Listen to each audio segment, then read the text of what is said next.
Hey guys, welcome back to another quick how-to. So today I'll be teaching you on how to use Clearpay on Amazon.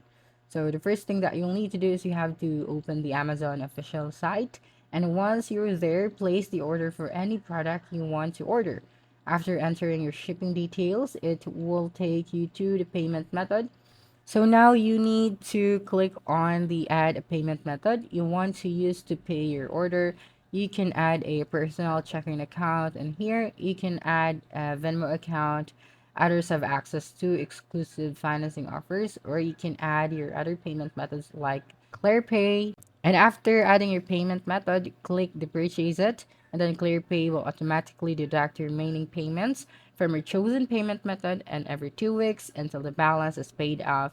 And then you have to keep in mind that Clearpay, like other buy now, pay later services, typically performs a soft credit check during the application process, and you must meet their eligibility requirements, and then you can proceed to the Clearpay method.